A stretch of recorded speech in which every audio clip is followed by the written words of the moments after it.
There's a kid named, I'm doing the story on My Lai, and it's a year and a half later, and I'm a freelance reporter. And I'd been press secretary and speechwriter for McCarthy and worked for the AP, covered the war, hated it. And so a year later, I'm freelancing, and I learn about the My Lai massacre, and it's hard to believe it. And I get going, and I start writing stories as a freelancer, just distributing them through a news service we set up because no newspaper would buy it. Because how could you buy, what American newspaper in 1969 was going to write a story saying that American troops had willfully slaughtered 500 people over four hours, just went to a village, looked for the enemy, there was no enemy there, and then just began to put him in 3 big ditches and began to shoot him. And one of the kids that did the shooting, one of the kids that did the most shooting was a farm boy from New Goshen, Indiana. Let me drink some of this vodka. I did a speech once with him. I was on a panel at Yale with a very famous an American attorney general. And I was desperate for something to drink, and I grabbed his drink, and I just thought it was vodka. It wasn't water. So who knows? Anyway, that wasn't vodka. So one of the kids, what they did is they put him into 3 ditches, and a lieutenant named William Calley, who's sort of infamous, but there were 6 lieutenants in that crowd, said, plug him, shoot him. And so Milo would put a clip, 16-bullet clip into his M1, put it on semi-automatic, and just shoot people. And they shot and shot. At one point they stopped, and they had C rations sitting there by the bodies. They had their lunch, and then got up and continued shooting other people. There was some raping and other stuff going on. It was just the most amazing scene, and sort of the low point of American civilization, I guess. Maybe the Indian stuff was just as bad 150 years ago. In any case, at some point in the morning, they expected to see the enemy. And to their credit, they had gotten up in the morning after a night of toking. That's what people did in the Vietnam War days. They toked and the officers drank, and the senior enlisted men drank. They got up in that chopper at 4 o'clock, and they thought they were going to meet the enemy. They'd been in country for 3 months, just like the people in Iraq now, never seen enemy. Now, our soldiers don't see enemy. There's no enemy. They just get blown up. Right. So they take it out on the people. You have to. The same thing happened in My Lai with this kid, this group. They went there. There was no enemy there. There were a lot of women and children and old men, and they put them together and executed. Anyway, they had this ditch, and they shot everybody, and some mother had tucked a baby under her stomach.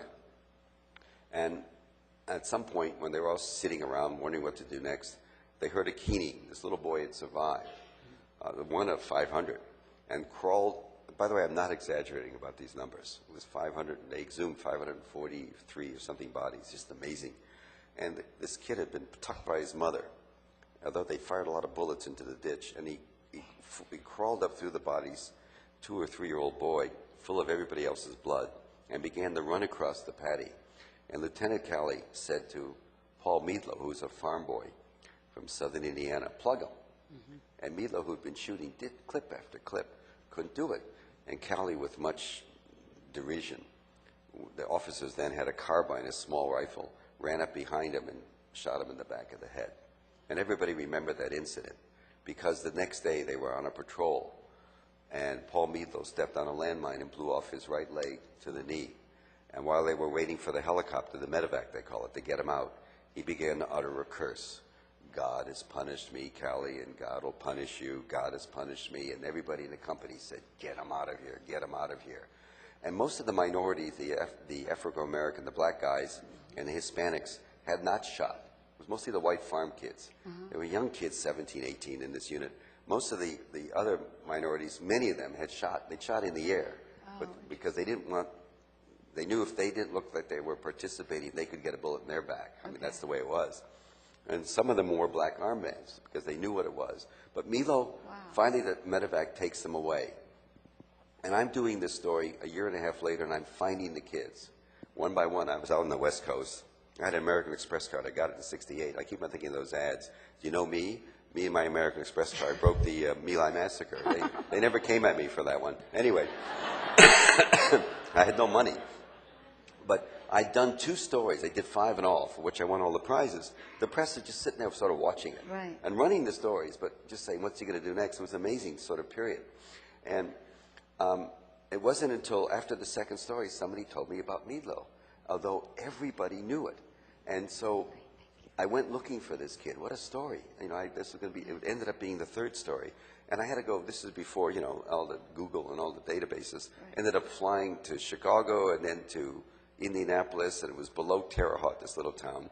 It took me hours. When I got to his house, I found him by, I knew the spelling Meadlo was unusual. He was in Indiana, the kids knew that. I spent hours calling 411 exchanges. It was free then. I was in Salt Lake City, and I finally found Milo in this New Goshen, Indiana. His mother gets on the phone the night before, and I said, I'm coming to see your boy. She said, well, I don't know if he'll talk to you. I said, I'll be there in the morning. So I flew all night, and I finally get there late in the morning because it took me hours to find it. It was a run-of-the-mill chicken farm. It was right near the Wabash River, way south, near Ohio. And it was just there was no man around. And it was chickens all over. The chicken cages were all messed up. There was a wooden shack house. And I pull up in front, and this woman, she's 50 but looks 70, comes out to see me. And here's what makes America so amazing. And I said, I'm the guy that called yesterday. My name is Hersh. And she looked at me, and she said, yes. I said, is he there in the house? She said, he's in there. I said, is it okay? She said, I don't know if he'll talk to you. And I said, I'm going to go see. And then she said to me, I kid you not, she said, I gave them a good boy, and they sent me back a murderer. Wow. Turns out he had a baby. When he came home, he'd been married at 16. When he came home, there was a baby, and the mother was living there. And sometimes in the middle of the night, when the kid cried, they had to get to the baby first because he was going to beat it. And I mean, here's the point. The casualty. You cannot do what we're doing. Right. You cannot have kids do what we're doing, the torture, the kind of violence, and it impacts on us too. We suffer too. Right now, the kids in the field, it's 2-3 Ambien a night to sleep. They can't sleep. And the doctors all tell me, the medical doctors tell me that they're just passing out Ambien to get them to sleep. Yeah. They're so scared and rattled.